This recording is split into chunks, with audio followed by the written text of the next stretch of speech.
Hello. Yeah. My favourite topic this morning. Can't open. It's my one. We can't open. Yeah, I don't know why it's just saying corrupt. Corrupt, that's an unfortunate word to use there.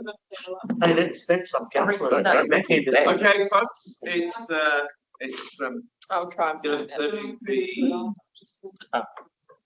appointed now, so we've got a series of subjects run through our councillor workshop today. Just a reminder that this is a public workshop, it is being recorded. And our first up is we're going to hear about our procurement policy. Sure. Cool. Thank you.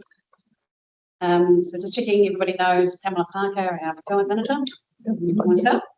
Cool. So we have a procurement policy, you might be aware, and it was last adopted in December 21. So as per our compliance policy, we review all our policies on a regular cycle. So this one is a review. And conveniently, what's happened between when we did this one now is that the government has actually passed some changes to their procurement rules. So we're trying to incorporate those changes in our new version. And the plan is that we will discuss today about what potential changes we might make and bring to the Smart Finance Committee on the 1st of October the revised policy, and then you will see it in council. So that's the pathway for this policy review. Yeah. Just a question on that. It's going to come to the Smart Finance Committee meeting. Yep, because that's their it's in their terms of reference. Will the Smart Committee, will there be a workshop ahead of it? This is the workshop. This is the workshop. And there will be no workshop in between, and there's about 10 minutes, I think, of the meeting to discuss it. Yeah, so there's not supposed to be, we're not planning on doing wholesale changes. We're more aligning with the government rules, which is again, small changes. So if we wanted to make more substantive changes to it, we might not. Where's our opportunity to do that? Because we do have time, obviously, between now and 1st of October, so we could, if there's substantive changes, then we can have another workshop. Cool. Thank you. Cool. Okay. So we just wanted to highlight, currently this is the structure that we have in the procurement team. We have 2 procurement specialists besides Pamela, and in the next annual plan we have 2 more roles. We have had what they call a centre led kind of team where we set policy frameworks through that centre led, and Pamela was that sole person that did that. And then the business did their own procurement with Pamela's guidance. We're kind of maturing as an organisation, and we realised that procurements are really important to have as a centre centralised, centralised sort of area. It is quite professional organisation, it's professional skill set, and I know for myself, I've got a husband who is a procurement specialist, so I have this all the time being told to me. A professional qualification pathway, so it's becoming more mature in this space. We also use external procurement specialists when needed, where it's a large project, and also have a specialised person in the P&I team that's also doing procurement. We also have administrators, so GETS is the government electronic tender system, and so we have administrators who record all the questions and answer, manage all that administration, getting that up online, and we also have administrators who are raising purchase orders and dealing with contracts, and so there's multiple functions across all directorates helping this procurement team. Okay, this is a key concept. It's whole of life costs, and some of you may have heard of it previously. So we've got a couple of excerpts here from the Office of the Auditor General, quite like a good OAG quote. when we're looking at the whole of life costs, we're looking at from the inception of the project through to disposal or the end of the contract. And so that is largely, you'll see shortly there's a cycle. Planning takes half of that procurement cycle. Planning is very, very important within this, but there's also another part within it, which is contract management. So typically under procurement, it encompasses contract management as well. And procurement sits over that, looking after supplier relationship management and acting as an escalation point. Currently, our contract management is completely decentralised. We are moving towards, as Catherine said, centralised procurement. But we've got a lot of work to do yet to get to that point. So these just explain the whole of life. It's not just putting it in place. It's not just the cost of an item. It's installing that item. There's so much more to it. The other thing is I tend to overread delegated financial authorities, because what I don't like having to do is come back cap in hand later and say, oh, I'm really sorry, it cost more.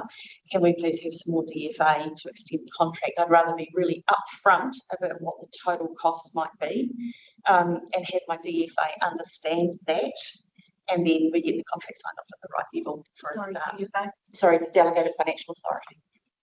Yes. So I've just got a couple of very brief examples here of what the delegated financial authority looks like for whole of life. If you've got a supplier that we're using and you think, oh, we're just doing $5,000 a month, it's not very big, it's up the $10,000 threshold. Actually, if you're doing that monthly, then that's $60,000 and it sits over the $10,000 threshold. So it's very clear for staff that you need to incorporate all of that. The same when we've got a mix of CapEx and OpEx, depending on the structure of the contract, of course, you need to think about your ongoing costs with that contract. You may end up with different suppliers where you're still best to front-footed on your procurement plan and get the whole lot done, which is why, for example, the ESSP had to come back to council and have it ratified. It was $73 million when you looked at it in aggregate, and it's that in aggregate amount that matters. So I talked about the central government, MB. They have a procurement cycle, and good practice. I'm just going to scroll. Yep. Sorry, it's going to hide. Yeah. Sorry, yep, here we go. So as Pamela just said, the planning part is actually the most important part, and it takes up half of the cycle. So as you can see, point one, you initiate the project, and that may be through LTP, annual plan. So you're kind of getting that budget and you're getting that project initiated. You then start to look at the market, and you start to go, well, who else in New Zealand does this service? What are the needs? And yeah, all government has some, also has some contracts. Would we use one of their contracts instead of having to go out and do our own tender? So it's quite a bit of analysis that gets done at that initiation enterprise stage. You're then starting to get into what are your requirements. So you create a document which states out what are your requirements that you want to procure. You then start to plan your approach. So are you going to do it as an open market? Are you going to do it as a closed? Are you going to have selected? And so all that thinking gets put into your procurement plan. And then you go to approaching the market. So as I said, we put that up onto GETS. Everything's publicly available through there. And the key for us is to encourage competition. So if we have competition, then we're going to get a good price, if that's one of our requirements. But also we want to make it easy for the market to respond. So we don't want to make it really onerous process. If it makes it too onerous, they can price that into the contract. And if it's too risky for them, so if there's too much uncertainty, if there's not enough information in the tender document, then they're going to build that into the pricing as well. Yeah, and then we go to, obviously, once we've received all the tenders back in, We then look to negotiate and award the contract. So there's a legal checking, making sure that the contract's all going to be compliant. And then we go into this managed phase. So that's actually the contract management phase. So we're throughout the contract, we're making sure they're sticking to the KPIs that are in the contract, regularly reviewing what they're doing, and then at the end of the contract, do a complete review saying, how did this work? What did I learn from this procurement? So that when I initiate the next round, I learn from those mistakes. Can I just ask one question on Yeah. that? Do we, we go out, we've got to procure 10 million on a pipeline or something. Do we regularly compare what we end up paying with what we budgeted? And how would we see that information on some of those high value? But that's the delegation. So yeah, we need But to that's state in that, terms yeah. of knowing how we're tracking, Yeah. how we routinely getting the stuff in, or we're contracting, or we routinely That- spending more. That's with the contract manager and project manager, and they should be tracking that as they go.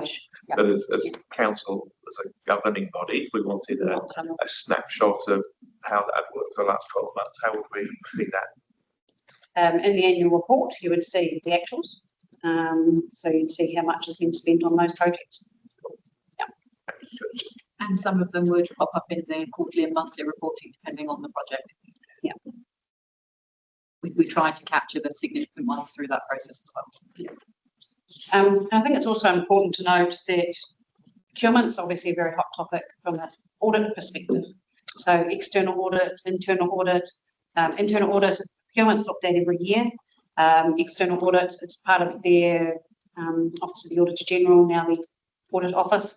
It's part of their requirements every year to look at procurement. So each year they're looking at different components of procurement and testing controls. So if we haven't had procurement 3 years ago, what did the, or whenever, what did the auditor like, oh, it's all good.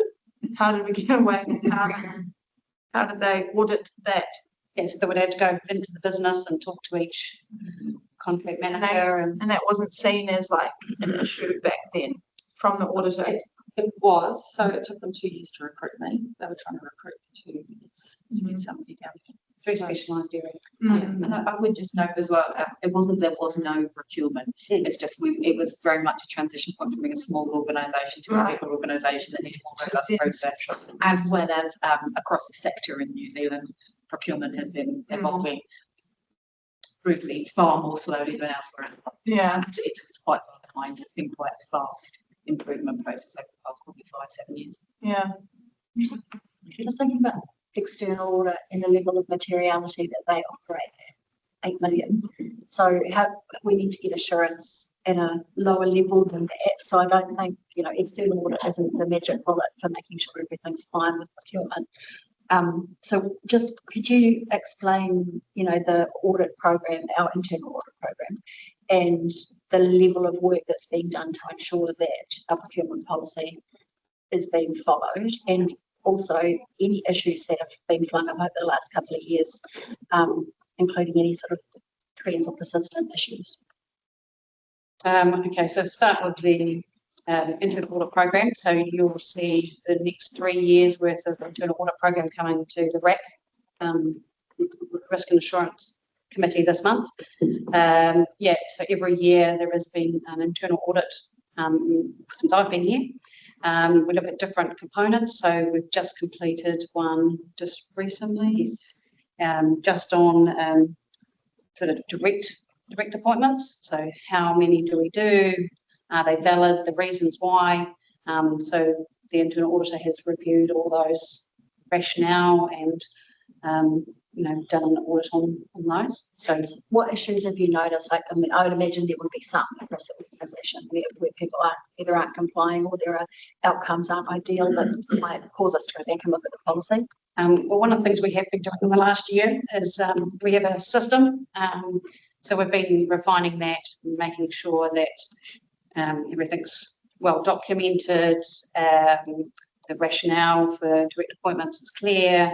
We've had a lot of training. So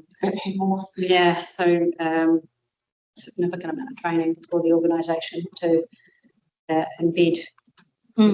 Because the procurement guidelines, that others might not know that there's a policy, but there's also the guidelines that's alongside that contain all the detail, and it's 81 pages long, and it's not hyperlinked. No. So I'm just wondering how. But that's part of our plan next. Yeah. Once the policy is revised, we will then move into the guidelines. Yeah. To take it up. Yeah. So just want to show you this cycle. So this is, you've just previously seen the MB cycle. So we have literally taken that and digested it down and turned it into our own. So the outside is exactly the same, but where it's colour coded, it's making it easy for our people to understand what they need to do. So if it's red, so it's under 1,000, 10,000. Oh, yeah, I sounds terrible. 1,000. Then they then only need to do those steps that are coloured in red. But if it's a yellow, then they only need to cover the steps that are in yellow. So it's trying to make it easy for people from a visual point of view, so that they know what steps they need to undertake. What I did was I took the procurement policy and overlaid it to this. And then sitting in behind this, each of the pizza slices breaks out. There's a little synopsis on each step and then more information on the different thresholds. And at the very end, there are flow charts for each type of process. I like it. So is this isn't in the policy, No. in the guideline or something No, else? this is something that I did when I came here to try and make it easier for staff without having to read an 81-page document and understand the process. Okay, I'm just wondering. And is that those numbers based, are those numbers based on your board of life? Yes. And the guidelines. And it aligns with our policy. Yeah. So the thresholds align with our policy. So I think there are a couple of, I think to your point, there's a couple of moving parts here. There's the policy, then the guidelines will be updated to reflect the policy, and then there's a visual depiction this of the guidelines. So at the moment, the policy, the guidelines, it's aligned. Is that fair to say? Yeah. We will now update the policy and then update the guidelines and update this. Right. So it's kind of a bit of Flows through. You guys, it's a one page, other headings and the guidelines. Yes. And presumably, if you were smart, you could click on one of those segments and it would take you to the guidelines. If we were willing to pay a web team to do that, yes, I had to build this in PowerPoint because it was me. And so the hyperlinks do go through to documents, but you can't link within the document very well. It's actually the third one I've built. I built one for Antarctica, New Zealand, and then for Airways Port. And now this, so we've found it works. Yeah, people can see at a glance. Will this be put into the policy? Because there Maybe the is- guidelines. Okay, because there is a section on the procurement life cycle, but it's been replaced with something else. We wouldn't put this in. Like, We do you tried- see it separate? Probably separate. Okay. This is sort of takes the longest to make changes too. It's any one change can take you a very long time to sort it. Yeah. So this is more just my rendition of what the guidelines dictate. And the policy is high level only. As long as they don't feel that this is enough, because there is guidance in those guidelines Yes, that yeah. needs to be. No, this has been introduced very clearly as this will show you at a glance what the detail is in the guidelines. This is a sense making tool. Yeah. You start here, you familiarise yourself, you move through. Yeah. And you might just note that it's got non-NZTA funded. So there is actually some little nuances in NZTA funded projects, which we will cover in the next slide. I think I'd just add as well, this is very helpful. As Cameron's spoken to, we're moving towards an increasingly centralised model as we grow. However, this is actually a real area of professional discipline and development that's needed. So this is helpful for our non-procurement specialist staff who are having to do work in this space in order to work alongside the procurement team. And we have to find a way, this is the entry point for them to do that. Because it is quite a complex, quite a high risk area. And it's an area of quite high stress for staff as well, because a couple of years ago, when this didn't go so well and an awful lot of staff ended up in a bit of trouble, there was a lot of media attention, so people are extremely stressed about getting procurement wrong. Nobody wants to put foot wrong, so we are trying to make it as smooth a process as possible. Just a question on the, and it might be something that's come out of the central government new rules, just selecting the supplier. How much in terms of selecting the supplier is the consideration for post-contract, post-completion comebacks if things go wrong, things are needed, like if something's, contract finishes 5 years down the track, there's an issue, how much is longevity or reputational risk or whatever in terms of selecting the suppliers? A professional indemnity requirement that the settlements run on. Right. Plus we have warranty claims, defects periods, etc. for CapEx type work, where something's been constructed. So that's more captured in the contract itself. But having said that, one of the things that I personally will evaluate is warranty periods. And insurances and those sorts of things. So not everybody wants to evaluate them, they'd rather leave them for a contractual tag negotiation. But where it's something substantive, I would rather look at what the warranty period and are they going to add to the defects liability period and how does that interact with building act, etc. So the street upgrades, for example, would they be 7 years?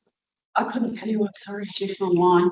Jeff wants to. Yeah, Jeff. I made that comment because, I've seen contractors come and go in this town. Yes. And that's what I'm trying to understand is how much of it is, longevity and making sure that they're actually going to be around to fix something up when it, or hopefully when it doesn't, but if it does. And the same technology is. So street upgrades, Jeff. just to answer that street upgrades question, it's 6 years. So they give us design files. Yeah. Master build guarantee equivalent of roads and paths. And so when we do go out to tender, we do provide the contract, so everybody knows what we're trying to negotiate, and if there's any tags or anything that comes back, that's part of that awarding process. There are some slight differences there though between the defects liability period and an insurance runoff period. Absolutely. So the defects liability period might go for a year after a physical works contract. Sometimes it's longer. Anything that comes up in that time needs to be corrected. If it's fault of the contractor under the contract before they'll get their retentions released at the end of it maybe.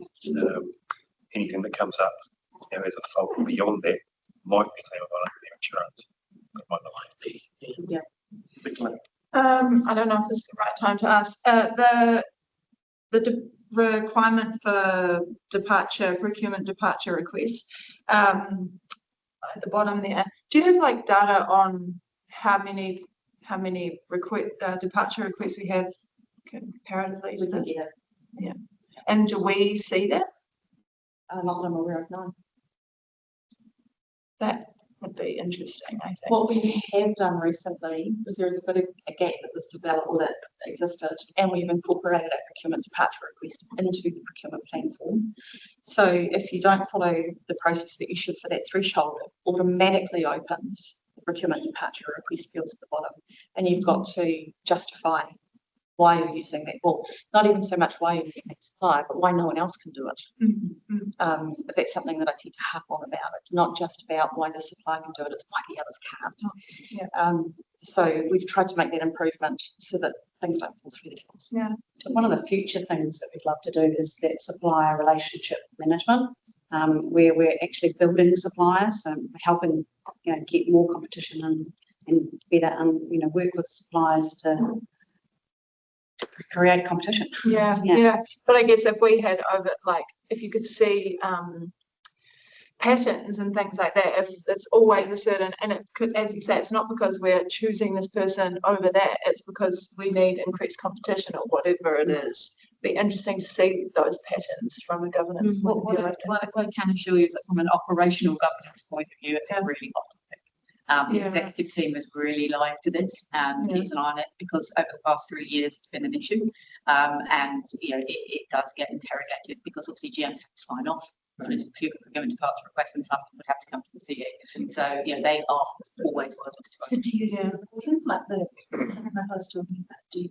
I'm not sure at this stage. I'd have to go back and have a little look at the internal. We can't get and what I'm thinking is how do we we keep an eye on it and we'll come through the internal. How do we manage procurement risk is the question, and what reporting structures do we have? Do we have KPIs? Is there a threshold at which, if you have this many direct procurements, at that point you sort of start to step out and go, oh, okay, now we need to elevate it. so that we can have this discussion around the table. So I think what That's right. And I'm thinking risk and assurance and managing that risk. So I think that it is a high risk area. There's a lot of risk management in here, and we can't see how that's being done, but we see outputs that aren't necessarily great all the time. And so maybe we need to be a bit develop our maturity in the reporting space and develop some KPIs and reporting that. Sorry, I was just about to, I was like, I think the exact same thing is about our continued improvement journey in this space. And I think when it comes to risk, we need risk and audit committee to be asking the governance questions about the systems and the processes that are in place.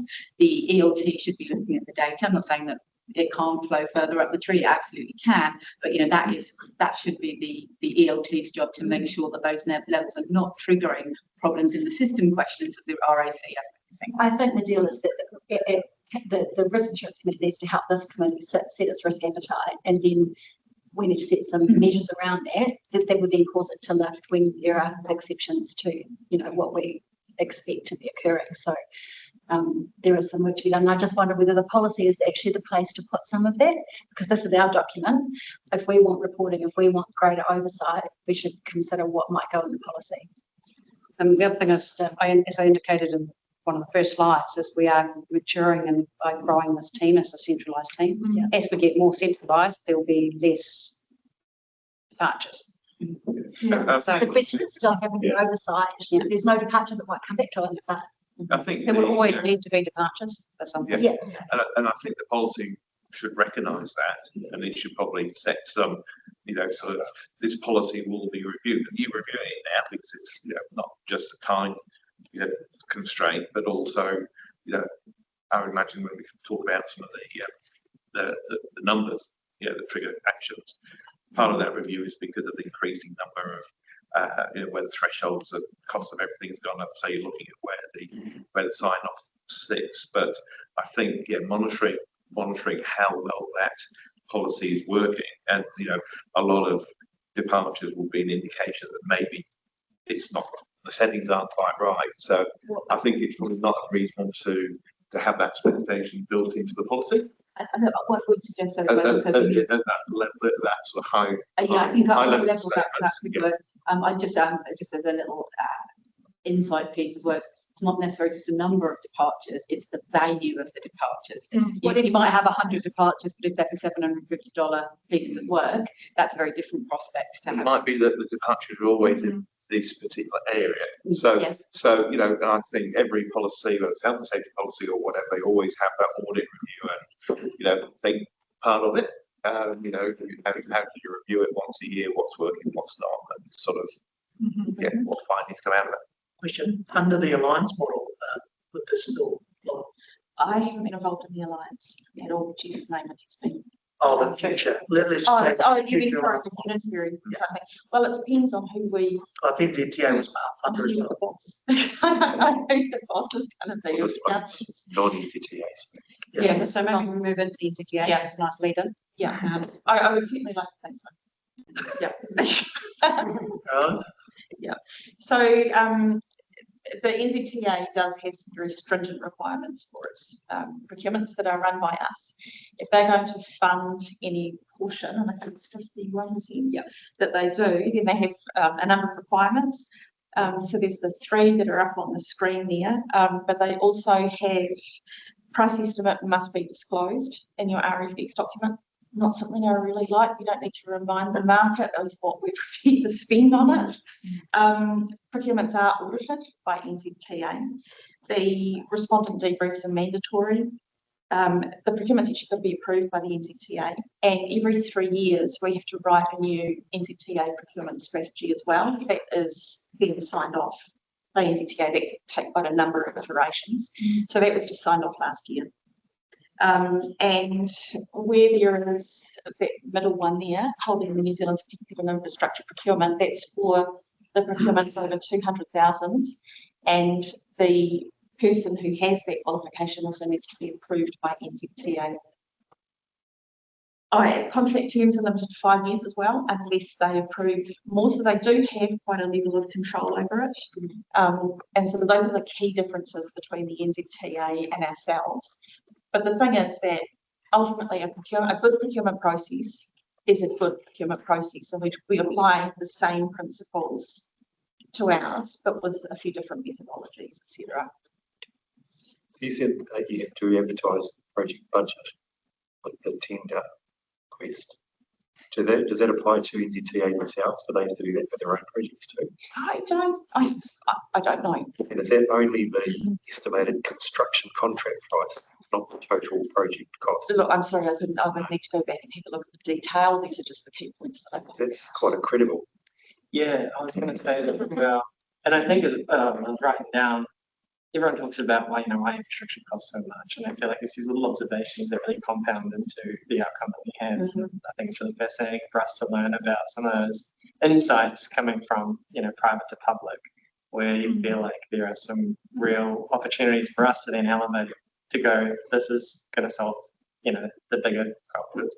But I mean, it's a good answer this question. I mean, to me, the procurement policy isn't about driving value. It's about rigor and transparency and quality in what we buy and how we buy it. But I think the value questions probably come right before, because sort of we procured consultants for Wanaka Airport master plan, and there would have been a process behind that. But the discussion about can we afford $250,000 or we do that with staff, which would be the value and cost impact. That's cost. Yeah, so that's cost or value. But I mean, those decisions aren't driven by the procurement policy. The procurement policy follows on the organisational decision about what it wants to spend or what it wants to do. That's because from every minister, every organisation, every public body about how the cost of infrastructure is way in ahead of what anyone else would pay in their own business. So this policy doesn't seem to, I'm not sure whether it drives it up, but it certainly doesn't drive it down. So the question is where are the opportunities for driving down those costs? Is it what our expectations are about what we actually want to buy? So that goes, I think, right back before we even get into considering our weighting, our criteria. There is a weighting in. And that weighting can be adjusted depending on the project. So if we had a conversation about cost with council that said, you have to get this for the lowest possible price, that stretch of road, get that price down, we take that into our weightings and we say, okay, well, the price is 90% of the weighting. However, if we had a conversation with council that said, okay, for this particular project, we really want a local business, we really want to ensure that some social procurement values involved, and then the cost component might be only 30%. So I think cost is the price piece, value is all of the other outcomes you might be trying to achieve with it. But that's where the value is driven through the policy. Whether you can afford to do it in the first place. Absolutely, yeah. So That's it. set the cost Below all of that, doesn't it? And that's reflected in the delegations, because our ability to control a lot of that is sort of constrained by the delegation. Well, and supported by the breadth of it. You need those delegations in order to operate as a large organisation in a district of this size. So getting those right is really important. When we weight those different criteria, or when we just decide on what the different criteria are for this procurement plan and then how we weight them and how we assess the bids, who decides on that? Where is there some checks and balances on whether we're getting the balance right between managing risk, managing cost, self-managing other values? It's in the procurement plan and it's signed off by that level of delegated authority. So when procurements have come to council, it will be included in there, those head criteria. We do have a tool that we've implemented for staff to use so they can see what different weightings will do. Because what generally you don't want is someone to score poorly on the non-price attributes and come in with a really cheap price to buy the contract and it flips everything and you get potentially a poor supplier in place because they bought it. So we've got this tool that enables people to test the thresholds at where they're setting them. But it does go to the delegated financial authority. And that is used well and widely? And the tool isn't yet, we've only just implemented it. Right. Before then it's been a conversation with them, but now we've tried to put it, because we're having so many conversations, we've tried to turn it into a tool for them. So this has come back to the centralisation. Things like Pamela helps support people, but as people build their competence and their capability in this space anyway, I think about staff members who have been maybe setting up these different matrices that say the weightings for over the past 5 years. There's often a lot of back and forth to get them into the right mindset and the commerciality aspects of it. And then as they grow in experience, they put them through now, and there's absolutely no issue. Because there is a massive risk if we get those wrong. Yes. So we do have to rely on professionalism of staff as well in this mix. However, you're finding, yes, actually, But at the same time, the professional developers. But then also a lot of what we're doing is repeatable. So, you know, a road being built here and a road being built there is similar. So you probably have similar weightings from procurement. I mean, at the same time, these concepts aren't new. No, So, yeah. you know, in private construction contracts, for example, this has been going on for decades. Yeah, maybe it's a little bit new in public projects, but yeah, the concepts of weighted attributes and evaluating tenders based on what's the important part of it, you know, component of the project is And just to be clear, this isn't new for this policy. We have been doing it for years, but you know. Yeah, and in terms of roads and things, yes, that may be more mature, but there's all sorts of other things that we do that our policy has never actually worked well for. It was sort of built around infrastructure, and there's all these other things that we do in the organisation, operational things that, you know, I don't know, contracted. How do we? And my focus has been on the other stuff because we've had procurement commercial manager who's infrastructure focused. Yeah. I looked primarily at everyone else, which had the majority of staff who were struggling with procurement. Yeah. And a lot of this actually has been about building the capability of staff and the confidence of staff and the relationship with them. So they will ring me if something's gone wrong, or they'll ring me if they're not sure. And the same with my two procurement specialists, Nisha and Adam, and they have been getting amazing. My two procurement specialists, you shall rename names, who have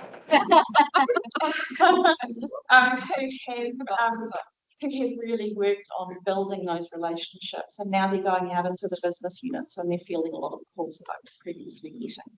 And by moving to a more centralised function, we'll be able to impact more procurements directly. I think one time we spoke, you know, you were saying in Christchurch Council, there was a team, there's a whole team doing this, 22 people. Doing procurement. Husband was a manager. Oh, yeah. I work for So,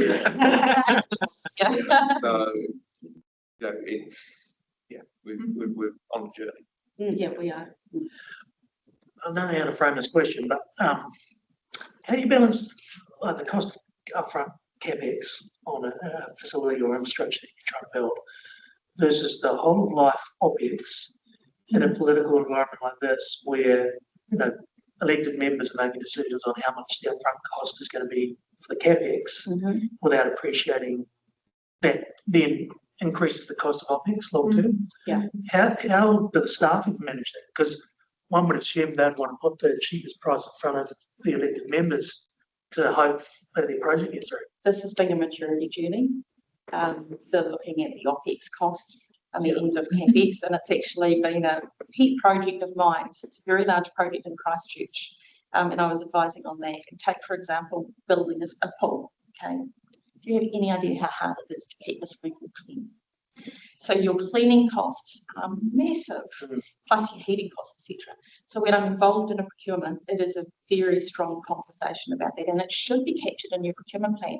Even if you think that you're going to contract with somebody else, there is no splitting this up into a different procurement plan. It should be acknowledged in that top one, but also in the business case. So it needs to be in the business case. So the whole of life has more weight than the upfront capex. Absolutely, and then it becomes that balancing act, and somebody ultimately has to sign off.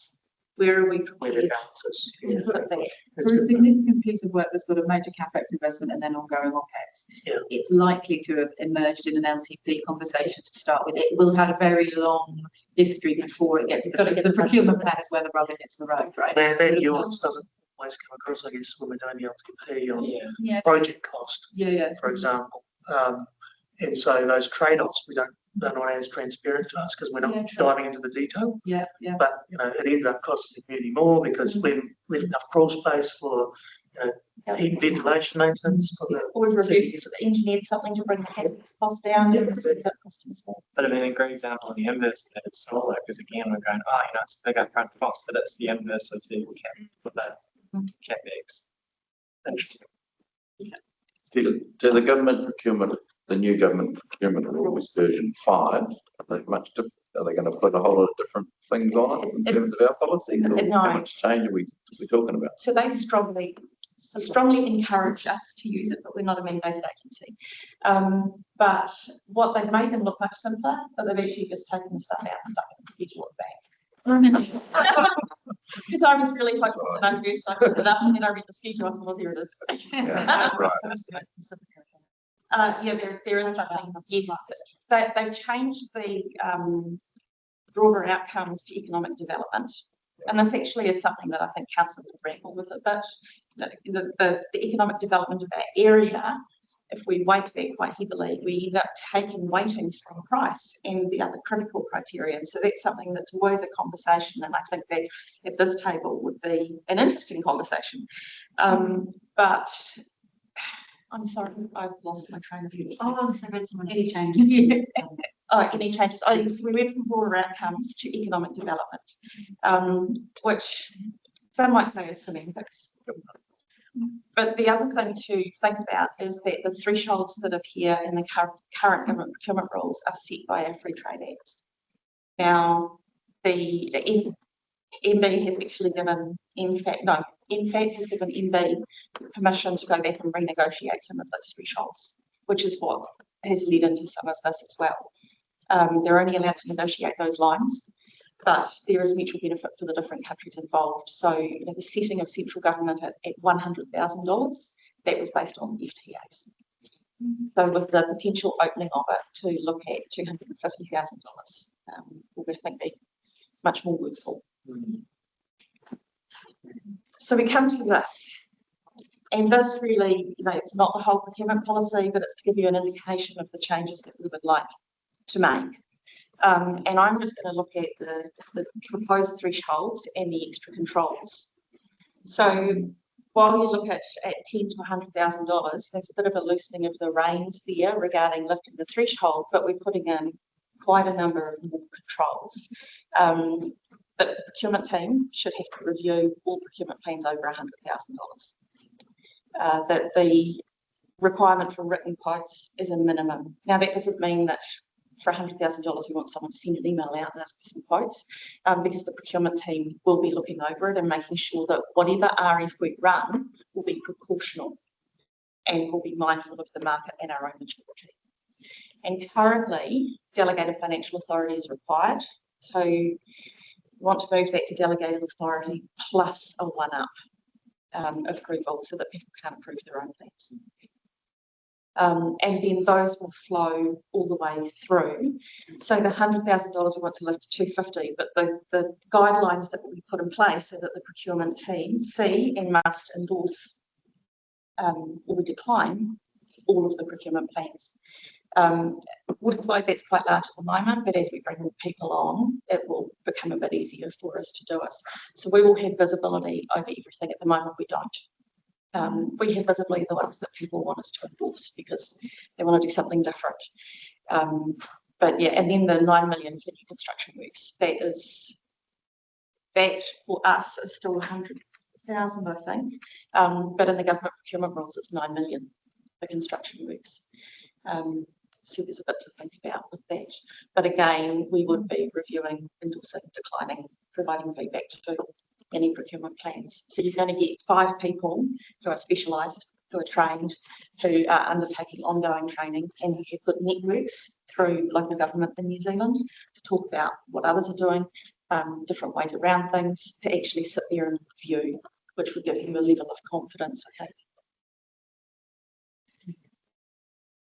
So in the system tick one, yes, you can see every single procurement plan and its type, so there's no chance of missing anything. We have to go into every individual one and link through to something else. We're trying to get things better linked, but we can't. But we don't necessarily sit there and review every system. But if we're put on as a mandatory endorser, it will automatically. So it's up to the person. It's the person that will trigger you to look at it because of what they put. We'll change the forms so that in the workflow, it will automatically come to us.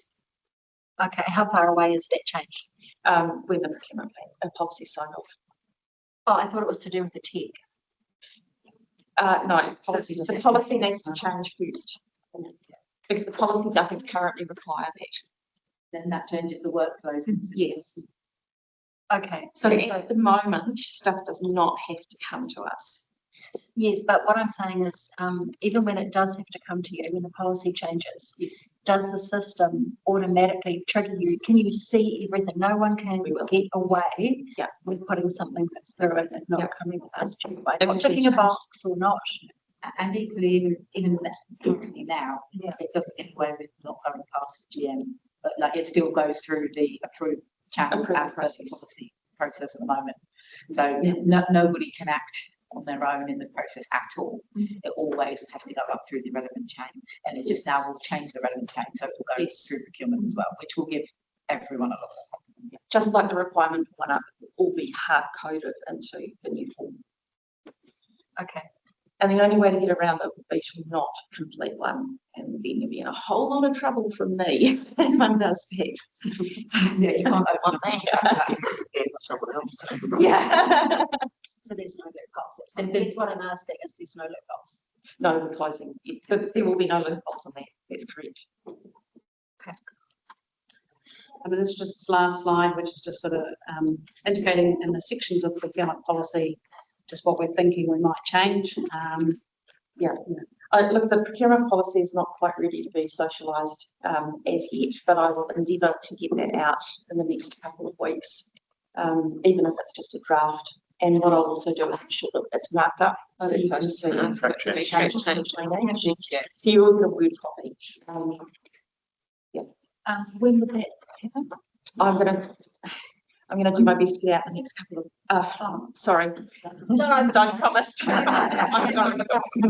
Next couple of weeks. Put it this way, I have 2 teams this weekend, I need to get through that before I do anything else. I'm just thinking well in advance of September and the 3 weeks before. It will be, yeah. So that if we need another workshop to, then we can. Yep. Yeah. Yeah, we'll fix that. That would be great. Well, thank you. I'm just, do any local government or anyone sort of split up the thresholds for CapEx and OpEx? It's certainly something that can be looked at. The delegate financial authorities are split, CapEx and OpEx. Yeah. But I do feel that by putting our oversight over the 100,000 and above, actually will provide sufficient oversight.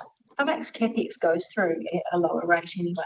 Do you, not much? Most of it is rolled up into large contracts. We do have the odd piece, but it's not significant. Because you can imagine by putting in a tender, submitting a tender, that takes a lot of effort for the respondents. So we don't want to break it down to a lower level to make it not economic for them to put their bids in. Yeah, but it's kind of getting Yeah, that that's a balance, fair point. market appeal. Yeah. Yeah. And the other side of it that we're doing that you've seen, Councillor Flaherty, is the forward-facing procurement plan as well. We're trying to give supplier an example when it's coming. So we're trying to put this holistic thing over our procurement. Do we have much time left? I've just got a couple more questions. One's about contract management side of things and the other's about panel rules. Because I don't think there's much in anywhere about guidance around panel rules, how we want panels to operate. And I think there should be, because we've got so many panels now. So it'd be good to keep track of how many panels, what the rules are, what the risks are, and that we've got no oversight of any of that at the moment and have given no direction. So it's just, So that there will be something in the new policy regarding that in the rules, the procurement rules. We're currently in the process of building to go on our procurement hub a list of all of the panels, the people to speak with in the rules for each. You know, the ESSP, that those panel rules were signed off by council as a part of a procurement plan. I strongly encourage people to put their panel rules into the procurement plan because it is a deviation from the policy that's been signed off by the council. But it's certainly something that I had included in the draft that I'd written for how panel rules would be approved, because they do require that deviation. so all panel rules will be approved by your team. What I put in there, and it's very, very subject to change, was by the general manager and the procurement manager. But so it hasn't necessarily been well received. So Well, at the end of the day, I mean, if it sits in policy, it's with us. is what we're happy with. So we need to make sure that we're getting sufficient options, and if things aren't happy, we still need to hear about them. Yes. Yeah. Thanks, Pamela. And the other was just around the contract management side of procurement, which and the planning up front, great, but how are we directing and providing guidance and then overseeing it and monitoring to make sure that the management of the contract piece is done really, really well, because I think We haven't been within procurement, we've been providing advice where we've requested, and that has simply been a staffing issue. I was on my own for 18 months. And you're doing everything at the moment, and I just think this, and as well as in the risk space as well, we've got two really critical but quite low funded departments that haven't spent a lot of contract, to be perfectly honest, I think the pulling in of contracts into procurement, that's a philosophical decision for the council or council exec that need to make that decision. To bring it in is not necessarily simple, because then we're dealing with 3910 contracts, that the engineered contract.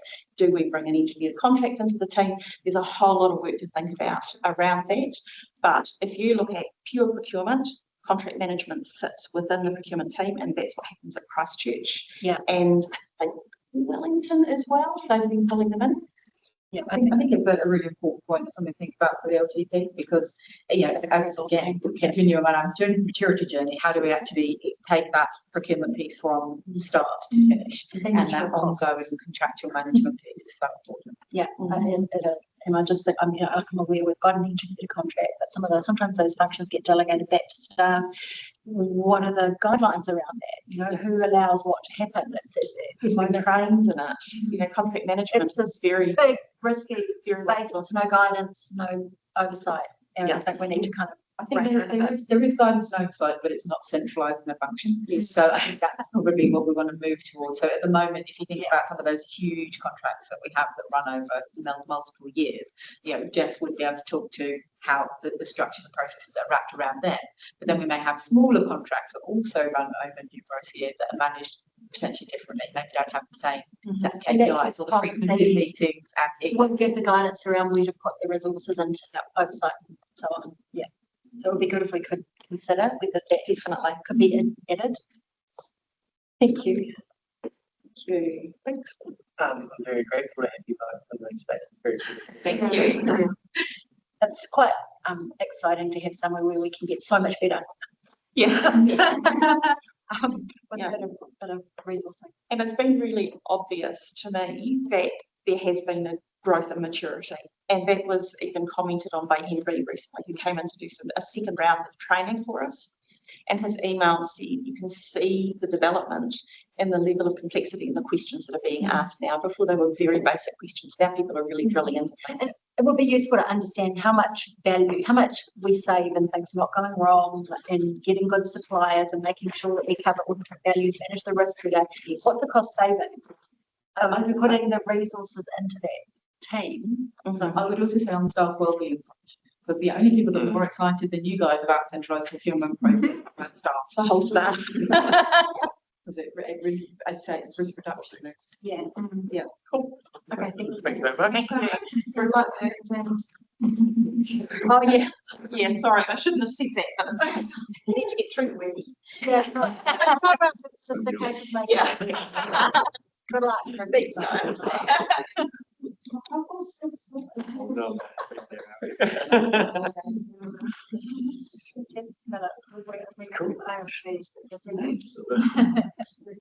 I would love it. Yeah.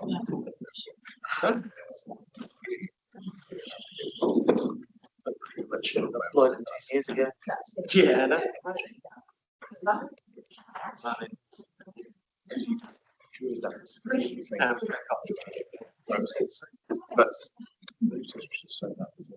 and that's Oh, Hello. Oh. How are you? I was just going to say, that's enough of me.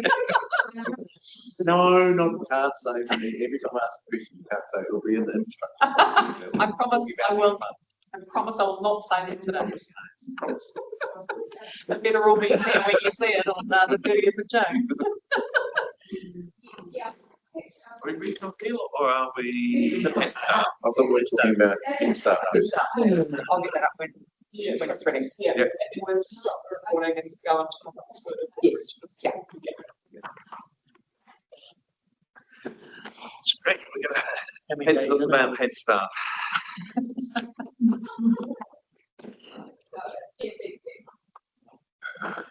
Interesting term. I feel like this needs to be. It is, isn't it? Some of the I'm comments. just thinking like.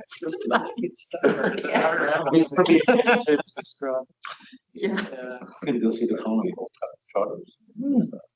I know. Well, I hope it's not. If we choose to do it, I hope it's not that. Yeah. So, you've got to get this. It's like you use it. Oh, Like, Have you seen it? stop. Way, way Round back. about. No, you don't. That's gonna be Unbelievable. Start. Yeah. Well, To me, since I've it's a how been just put it modern out start. Well, we can try to read it.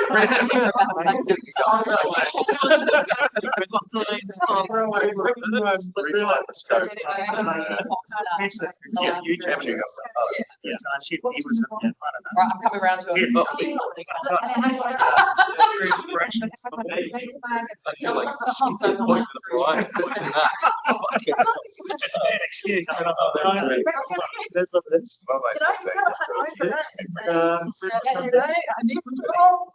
Family first. All right. Oh, no, we got a document. Okay, that's right. Yeah, it's fine. No reading. Right, full attention on getting So,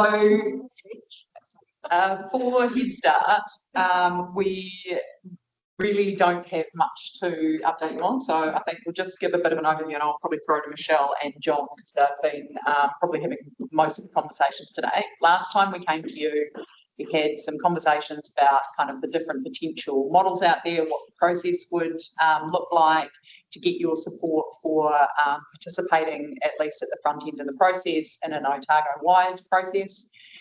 Which you supported. And so John and Michelle have been part of discussions with the Mayoral Forum and the CEs across Otago to essentially kick off a process to look at a regional, to take a regional approach at looking at the options. So that process is just starting. Morrison Lowe has been contracted to do that. They are collecting information from all of the councils at the moment. And they are basically looking at, I think it's 4 model options, which the mayors had identified, and they're consistent with the ones that we went through in the previous workshop with you. I don't think they came up with anything different. So John took your input to that session. And Morrison Lowe will essentially do analysis from an Otago-wide perspective, what the implications of those models would be. And then we need to take that and layer on a Queenstown Lakes impacts and view and discuss that with you. That will happen, that all has to happen before the due date in August for a Head Start application. But it doesn't mean we will do a Head Start application. So this part of the process is doing the background, doing the work to kind of work up what those models would look like for us to layer on some views from our side. But if the councils represented by the mayors and that Mayoral Forum don't want to put in a Head Start application at the end of that process, then one won't be put in. So is that an accurate summary of where the process is at? I think that's a good summary. Yeah. My turn, follow. Yeah. Okay. Yeah, we put this in as a bit of a placeholder conversation, to be honest. Didn't quite know how much we'd know at this stage. So you'll see in the next council report, in the CE's report, I've done a brief summary of the Head Start process to date and some proposed next steps, which I talked to John about. And effectively, we're going to have probably no more than 4 weeks to work out what our position is as a council. So pretty tight timeline. Now, if you think about the final paper that we bring to you, the chances are, we haven't shaped this up yet because we'll be trying to bring consistent papers across the different councils to a degree in terms of the decision. The decision is probably A, do we want to take part in the Head Start process? B, if yes, which option would we go with? And then there'll probably be a third option there that is like, we don't want to go into Head Start, but we are open to continuing this conversation and to think about this. So we're trying to provide pathways through for councils that actually do want to continue this over a more reasonable timeline to show willing and to continue the conversation under a less pressurised kind of environment. In order to get that in that 4-week window, what I've discussed with John is we'll have an immediate workshop with you all to run through what we've heard from the cross-regional survey, what we've heard from the localised chat forum, what your thoughts are now, any emergent information. Then there's the option to have a set of 3 public meetings, one in Queenstown, one in Wanaka, one in Arrowtown, that would be councillor-led effectively for you to hear from your communities directly. Now, that does leave a question mark for me around some of our smaller communities and how we want to work with them, and it might be something, a conversation that we want to prompt with the community associations directly and in your individual relationships. For those of you that are based at that are working with Kingston, Glenorchy, Lugget, for example, is there an opportunity for them to have a session with you in one of their regular scheduled meetings? Because again, fitting that into the 4-week window might be really tight, but over the next couple of weeks, if you've got something coming up, that could be something we could consider should you want to. Then we'll have another workshop to reflect on everything we've heard and to really dig into a bit of guidance around, okay, what options do you like the sound of, or what don't you, to help us shape up that final paper? Because I would imagine that, yes, that is the final decision point, and that final paper will most likely need to come to an extraordinary council meeting. It's unlikely to line up with the timings we currently have. And I think, really that mayoral forum, then you're going to be reliant on some intel from there as to, who is prepared to buddy up with whom and what does that look like. Now, in theory, we could end up with a stalemate in Otago because there's 5 councils. We could end up with a situation because any 3 can force a whole region to take a direction. So our 3 rural councils could try and force us all into one position. Equally, any 2 places that have the weight of population can. So us and Dunedin could also put in a counter proposal. We're not going to get to that situation. My sense is from the mayoral forum that there's not the appetite to be that combative. But yeah, this is an imperfect process. So there's quite a lot to and fro to be done. So John, I don't know if you've got some insights from the forum itself. I guess so. So what we so we had a meeting here a few weeks ago and brainstormed the 4 different options. That's what the consultants are going to do that comparative work on, and that cost of that work is being spread amongst all 5 councils. So it's not something that we just procured. I'm not sure how we procured it, but anyway. Through the RRC. Yeah, the RRC. And in the interim, we're meeting weekly to, as a mayoral forum online every Wednesday, to just catch up, reading what's happening, sharing feedback from what people are experiencing. And, so if you look at Waitaki district councils, they spread across 2 regional councils. They're in a really difficult position. And so that sort of staying with one council, their residents are on both sides of the river, and they've got councils from the north that are making overtures that involve them. So what have we heard so far? I guess there's nothing really immediate that's front of mind, okay? Because that's it. We'd have probably already known that. There's nothing, this is what needs to work. There was some discussion about how we look to Southland, whether there's any interest from Southland, and we asked the question, the reply was no. Not just to us, but to any of the other council. Was there sort of any appetite for a sort of either a larger or changing the boundaries? So that's come back as a no from Southland District Council. Probably just important that they are also involved in a separate programme of work to amalgamate under the existing processes. So they're in a bit of stress. Yes, they are.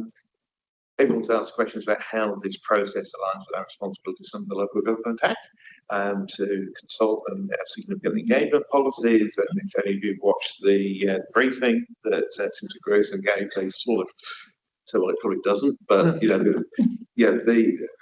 the same way the government can remove voting rights for all non-elected members of committees, just at the stroke of a pen without any engagement, I'm sure they will have a plan for how they would want to do that. So I guess, from the mayor's point of view, it's, is this an ideal process? Absolutely not. Do we put some time in trying to come up with an option that might work for for the communities, rather than just say, no, we're not going to do it, and then, have something happen to us. That even if we don't end up putting something in, the likelihood is that there's probably only about 4 or 5 proposals from across the whole country would be accepted by cabinet to be legislated for. So what we don't know is if you put something in, good counsel, but you don't get chosen, sorry, whether you then just are in the same boat as everyone else that, put the proverbial finger up and said, well, wait till after the election. And that's the political risk, isn't it, around this table, but regardless of what model we might need to think about. So there is that. We don't know. No one knows how that will be, and that'll be after the election, depending on what sort of mood people are in. So that's, but that's the why to carry on doing what we're doing at the moment, just trying to see. What have we heard? I don't think there's a significant appetite for anyone to buddy up with Queenstown. They're all swiping the wrong way.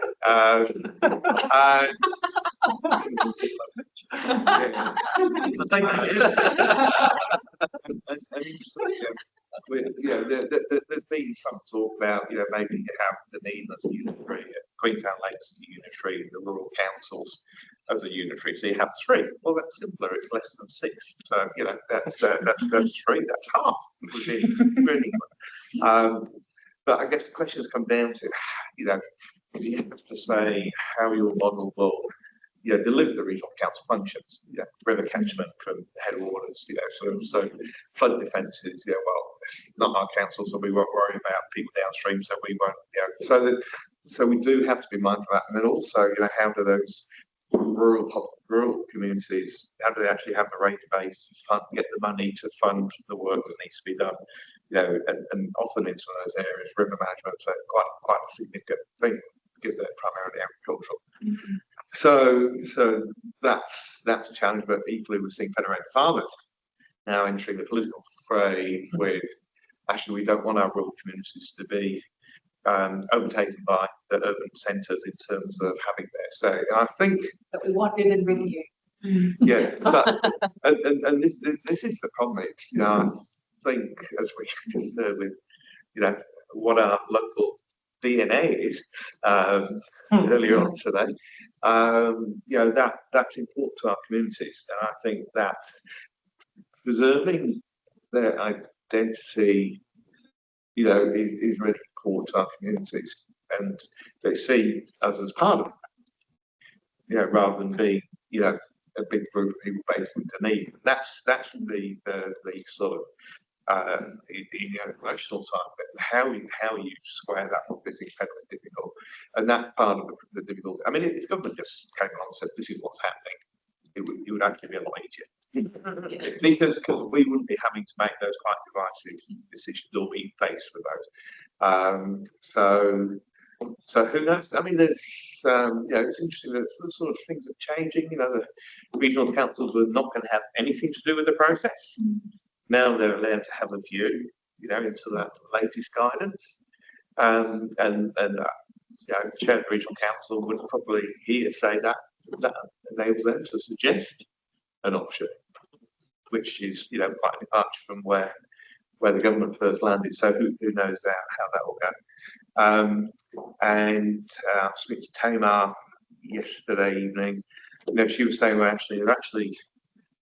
there was one area where mayors within a region actually proposing they actually keep each of the councils and actually come up with a CCO to run the functions of the regional council.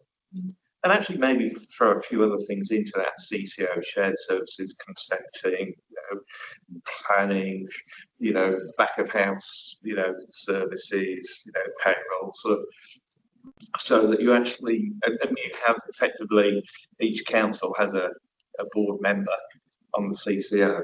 Now, whether that would cut much of the government, but it's actually not a bad idea.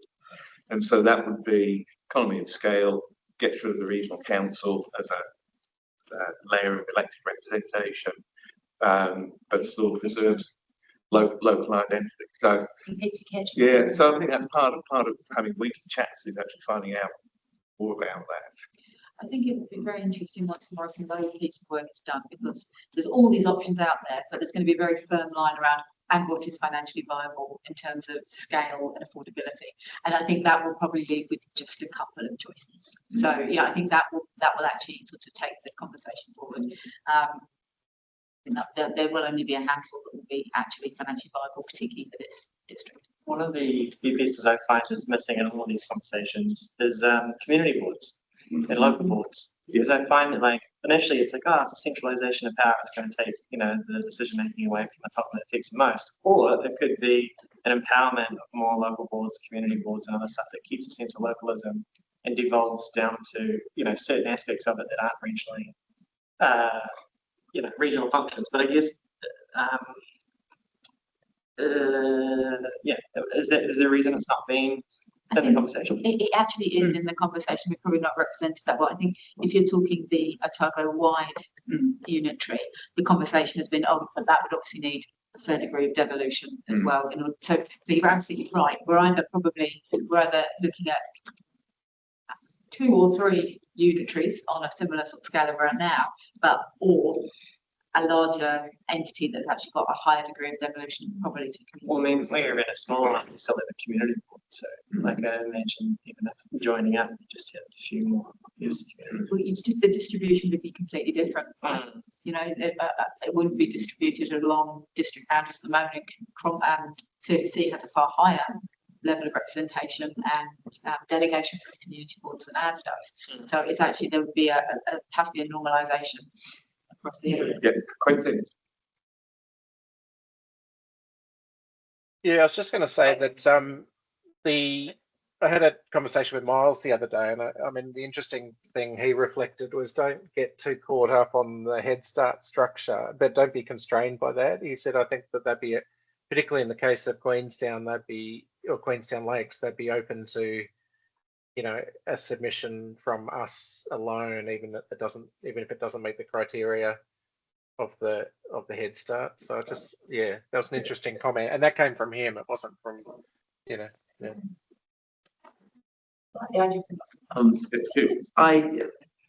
I think that's probably conversation is probably based on the local MP, only because it had been postponed for months and months till I get a one-on-one with Joseph Mooney last Thursday. And for anybody who didn't read it, when I mentioned Head Start, he said, "What's Head Start?" I said, "It's amalgamation." Oh, that's what they're calling it. So what strikes me is this complete gulf of information when it comes between us and central government. Do we have any way to lobby, get in front of this, get in front of cabinet, something like that, to get a wink and a nod about whether or not a complete unitary authority or 2 urban centers with a rural thing in between, which I favor, is acceptable to them? Because my fear is that we're going to do a lot of navel gazing around this for a long time, come up with these very intricate plans and justifications. And at the end, on August 4th, somebody in cabinet's just going to draw a circle. They're going to get out of pen. They're just going to go, fine, okay, let's move on to number 5. And that's my fear. So the degree to which we can influence that sort of crude process, I think, is pretty important. And I don't know where we've got friends, wink and a nod, tap on the shoulder kind of thing. But I think that we need to get in front of decision makers one way or another. I think the really short time scale, yeah, it affects stops us doing too much work on it, you know, because we don't want to invest too much resource at the same time. It's a lot of our mental and emotional energy going into it, but in terms of, you know, sort of, really nothing down to the detail, we don't have that time. And also, when you look at the guidance for putting in a proposal, it is very loose. You talk about light touch. You know, it can be, we think it's a good idea because of this. And I know there's other criteria, but they're not really expecting you to cover off all the other criteria. So, you know, I would say at this point, it's a case of what do we think, or, you know, over the next few weeks, where do we think what good looks like, you know, for our community. We don't have a mandate to think about what good looks like for Central Otago. You know, they'll look at that themselves.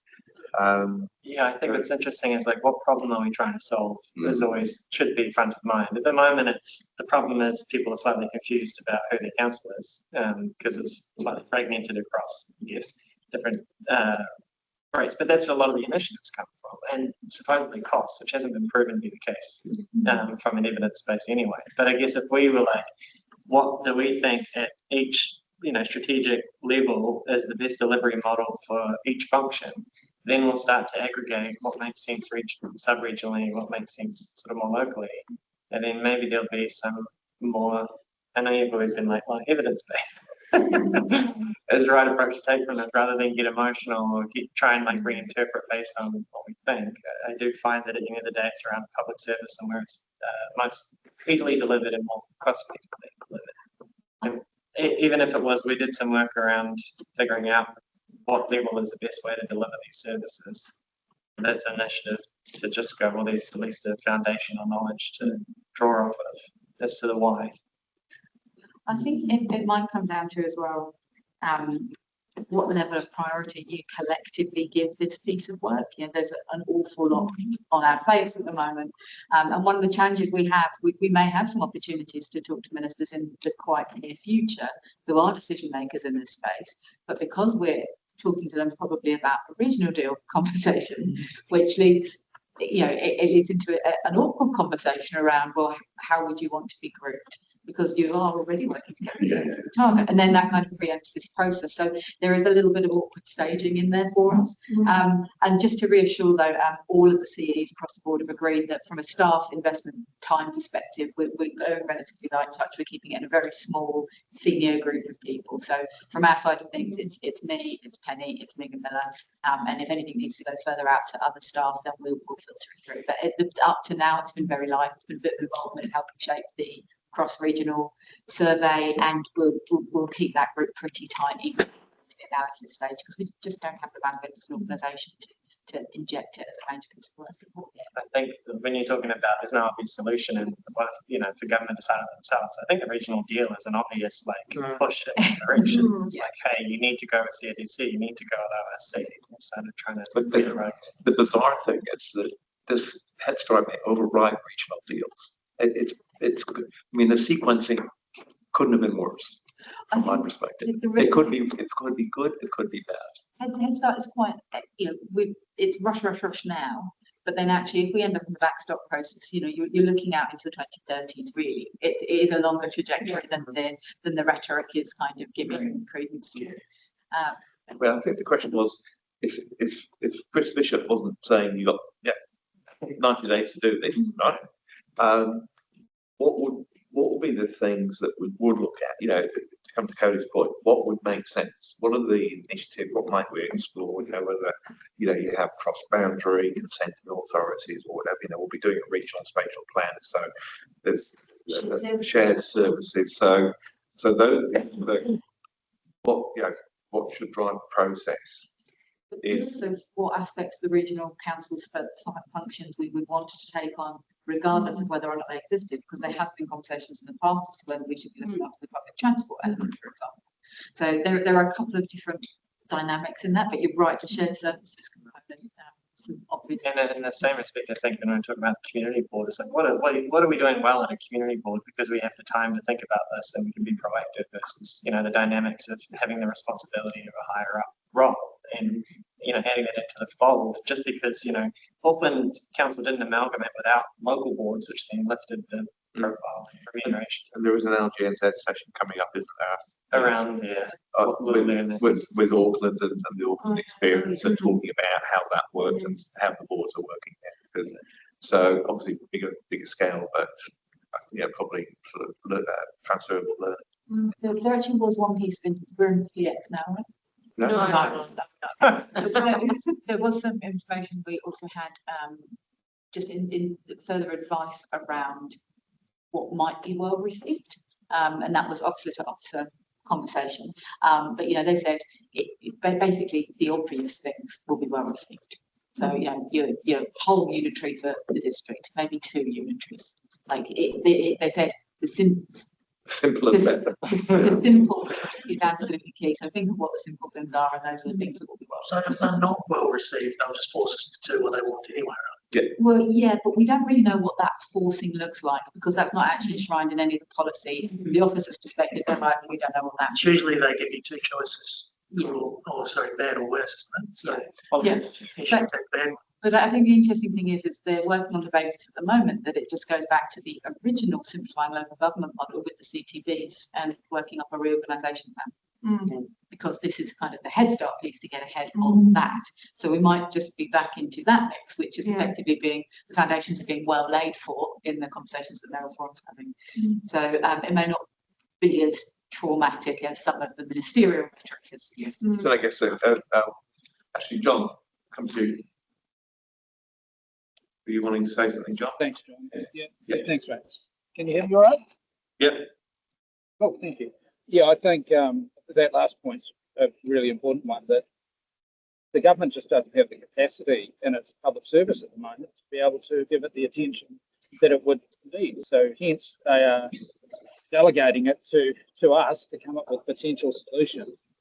And I think that along the lines of what John, you've been saying, and Cody there, that coming up, looking at what the potential opportunities are. I think I've put a note in the chat there that there could be some really good opportunities within that shared service model that would not only provide governance locally to regional functions, but also a whole lot of local functions could be done more effectively and efficiently, perhaps more smartly into the future. So perhaps that's the direction. But I'm really looking forward to seeing what the report comes up with, because they'll be putting the time in which government staff just don't have time to. So yeah, I guess, I mean, the question is, in 2028, the end of this triennium, do the regional councils definitely go? And is there a combined territory board, or do they get another 3 years? Depends. The rhetoric seems to be quite clear that the council laws will go. Yes. So the governance layer will go, but that the organisation may remain. So how does that organisation become governed? How do we collectively address that? Do they get governed by central? Well, we're still waiting on the rapid review of the not so rapid review of regional council functions, which the government is undertaking and is not consulting on. So I think the thinking is that maybe compliance and monitoring might become a central agency unless The rapid review findings are in the back of the Head Start proposal. So basically the rapid review found that there wasn't really anything they wanted. Oh, did they? Oh, really? They put that out very quietly. Yeah, they just slipped it in on the last page of the Head Start proposal. So no change. So They're not going to take. I think there was a couple of minor things, but nothing significant. So if we became a unitary, we'd be policing ourselves for our water and wastewater. Well, because that's the regional council function at the moment, isn't it? For consenting Yes. purposes. And monitoring and compliance. Look at how it's done in the existing unitary. True. Yeah. But if you look at Otago, if you look at us, we won't be the deliverer of the water services in the future. No. But it applies to other consents that are issued by the regional council as well. So one of the original proposal is that the combined territories boards would be the governance of the regional council organisation, which is made up of the mayors. So if you go back to the original, mayors and commissioners, or just commissioners. So then it is governed by, So what steer do we need to get today? Or do we have to get one at all? No, there's no steer today. It was really to give the opportunity to have this conversation, to update you what we know, what we don't know. If you've got any questions, I mean, it's a live conversation. Don't hesitate to ask John and I to get that. I'm just sort of, I'm crystal balling. Like the Mayoral Forum is probably quite amicable and there's no combativeness there. But I think once they go back to the council, it all changes. Oh, sure. And the feeling I get is no one wants to work with us or team up with us. And I almost go, well then, if that's the case, do we think, what do we want? And let's put our preference first. Yeah, I had exactly this conversation with Mayor Drysdale from Tyrone, because they have the same problem as us, high growth environment. No one really wants to buddy up with them. Well, but, how do you pick best? But There's also the Wanaka piece. Where does Wanaka want to go? If you ask the community. But is that an option on the table? Everything, the regional boundaries, all of it. The boundaries don't have to, like I said, the financial modelling is going to be the key to this. Right. But yeah, in terms of, like, for example, if you went with an inland and a coastal Otago, you probably wouldn't keep central Otago in its existing format. There'd be a line drawn through. Similarly, if you were to restructure on the rural urban boundaries, you might carve one across. Although it's also, in terms of scale for any unitary in this district, it's one of our high growth areas, right? So it's probably got to be incorporated to make any financial sense. One of the interesting observations I had around that is everyone's worried about us because our debt levels, but all our debt is in water assets. Yes, We also own a big chunk of an airport that's worth quite a significant amount of money. But so I mean, you'll probably seen in the media and various councillors around the region with their own views. I've been quite clear just to, so I'm just going to see how it plays out, rather than saying what I think should be, the best for us at this stage, because I think it's really key to hear from others. And I think the mayor of Ford was working on, let's run through a process, got a survey, get some data, sort of spitball the options. Maybe we come back to our communities and then see what goes next. And my thoughts are, if there isn't something that emerges, that all the councils would support, there wouldn't be a combined plan submitted. Whether, to come to your point, whether that prevents us from doing our own is a separate conversation. So we're actually. We're able to be gracious in this space with all our neighbours because we're actually sitting in a position of power. We have a large population base. We have a high political profile. We have relationships that we can have conversations like, "Oh, I'll be something different and unique." So we're in a bit of a different place to some of our neighbours in this regard. We've got other levers that we can pull. So I think it's playing it well in terms of allowing others to really get things off their chest to a degree. It'll be interesting to see where we go after this first stage of work. I agree, and I think I want to echo what Cody says, and we should see this as an opportunity. So I think even if people don't want to play with us, we can still try and get what's best for our communities. And the transport is one we've been talking about for ages anyway, and it could be that we just have to take all of ORC's responsibilities. But I reckon we should be looking at this as an opportunity. No one wants to play with us, that's fine. We go on our own and we put that best foot forward and we say we are different and we can be on our own. But equally, and we'll take along with us. And you take something like waste, Clutha need a MRF. Oh, I know. CODC need a MRF. We need a MRF. Why are we not having those regional conversations? Or why are we not leading those? And I think that's some of the direction that can come out of our discussion around the table. Now, to speak to Cody's point, what could change, what might change. Well, the observation I've had is that if you look sort of agnostic around the whole governance thing, even if you don't have any structures, it creates themselves. Community associations are a great example of that. They just foster because, what are they going to do in Howard? What are they going to do in Glenorchy? And they have a level of power that might be delegated to them, or it might be because they're empowered to do something, but it's a social level of power. So regardless of how we organise structures, there will always be a Howie representation. There's always been a Clutha. There will always be sort of like a central Otago, there's a Otago. It just depends on how much power each one of those has, and what they do and what they have the financing and funding to do. So I think that's the way that we need to approach it versus, what makes sense from a t-shirt or a rugby jersey. I think it's a lovely point. Well, just picking up on your point around water and the cost of that and how it's separated out.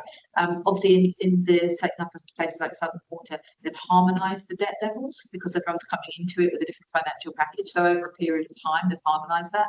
So you'd probably be talking about doing a similar sort of thing from a ratings perspective and a debt perspective if you were amalgamating with a council that didn't have the same sort of debt profile that we did. So they just sort of financial tricks to balance that out. I have a small disagreement in here in that if we wait to see how it shakes out,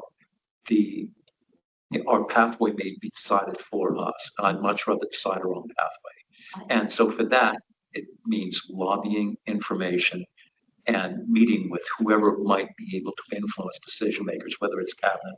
I know that that Quentin met with Miles Anderson the other day, and he was open to us being unique.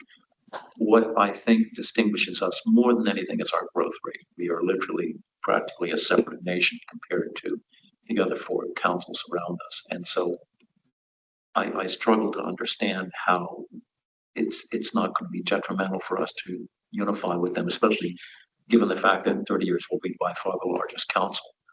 But again, I stress that waiting and doing analysis, the old paralysis by analysis, may just work against us. I think that we ought to get in front of the debate right now, and that probably means putting John on the road to go and meet with cabinet and stand on Lambton Quay and wave a flag or something like that. I think we should get in front of this and not wait to see what comes our way.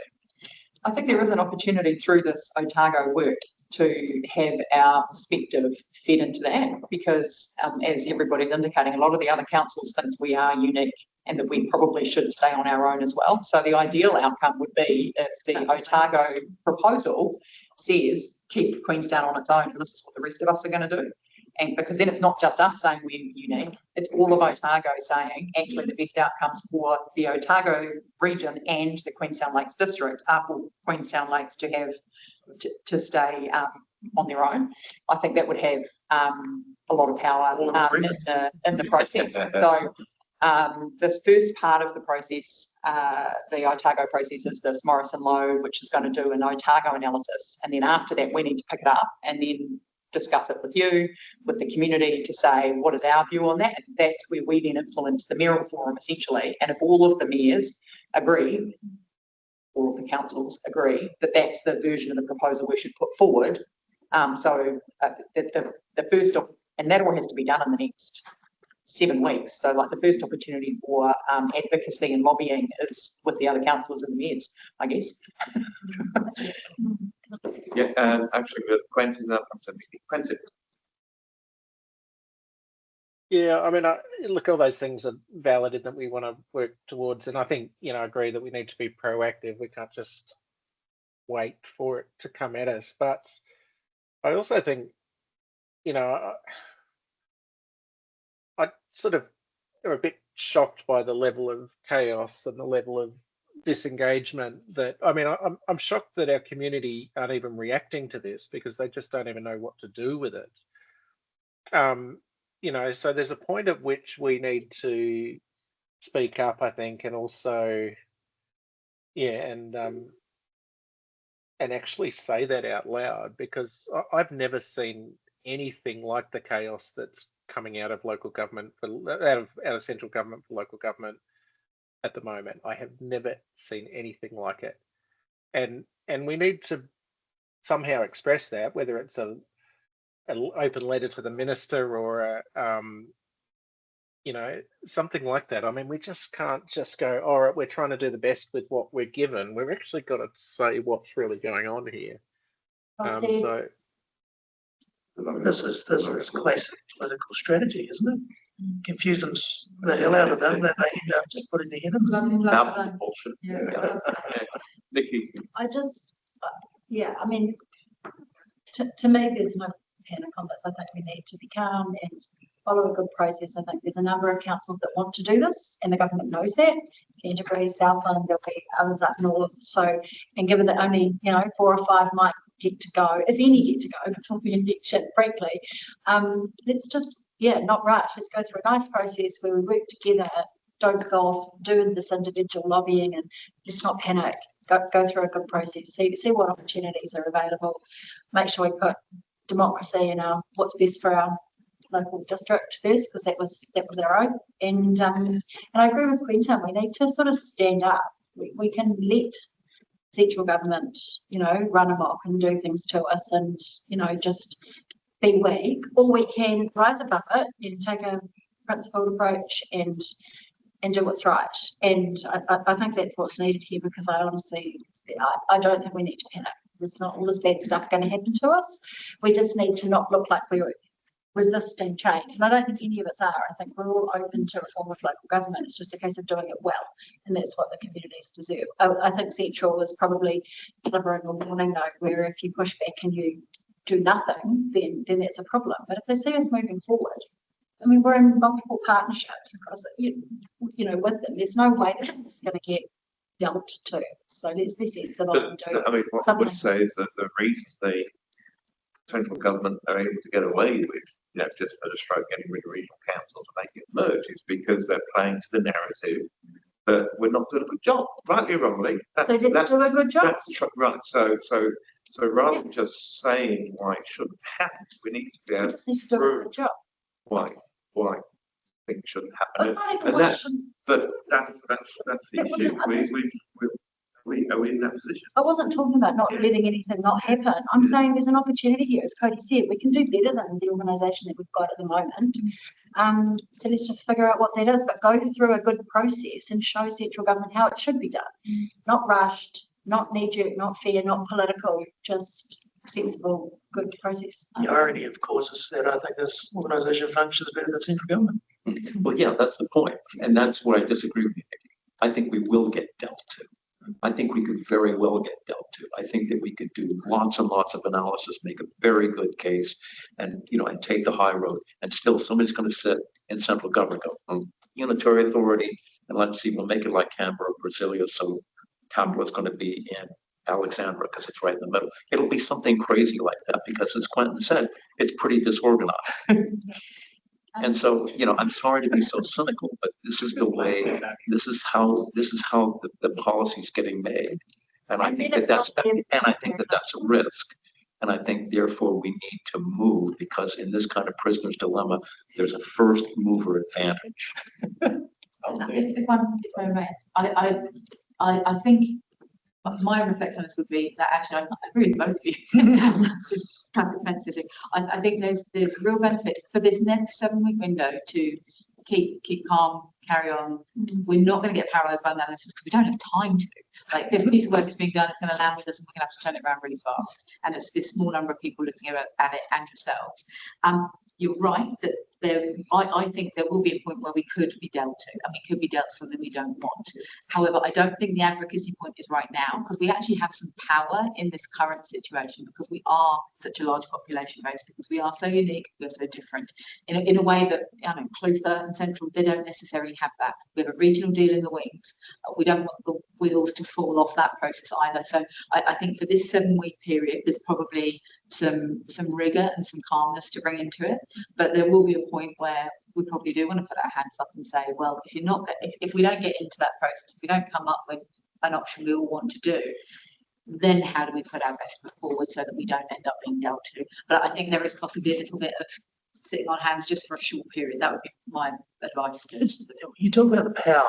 Do you think there is trepidation from Central that they could screw over Queenstown and their big economic powerhouse? Well, I think what we're seeing now with Fed Farmers coming out. I don't think they're going to be the last industry to come out and take a stance on this, because it's now starting to go outside of the sector, that various parts of the economy are realising the impact and the implications that this will have for them. So, I think that will dawn on them quite quickly. They could screw it up majorly, right? Tourism may want to make some form of statement on this as well, because it's such a central point for the economy. It will delay projects potentially, uncertainty for the economy, it has flown. Regional tourism for Queenstown being decided in Dunedin. Yeah, exactly. That's the potential outcome. There's a couple of projects. I mean, being xenophobic there, but correct. It's also another reason not to rush, because if everyone rushes as if it's a good idea, they're going, yeah, that's a good idea. If we don't do anything, then it's kind of going. There's a lot of externalities and implications that haven't been worked through. The RPOs, how does that structure work when you change up the government arrangements? The assets, what happens to the Port of Otago? What happens to the airport? An awful lot of places I'm discovering are subsidising their airports for economic purposes. We are not in that camp, but we're not entirely in that camp. So, you know, I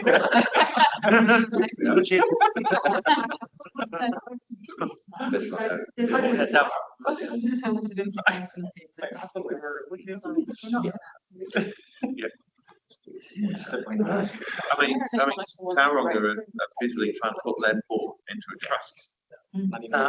Nice. Brings it to, yeah. Anyway, can we move on to regional deal? Yeah. Okay, yeah, we're over time. Yeah. Sorry. We'll just pause this recording. 9 minutes over.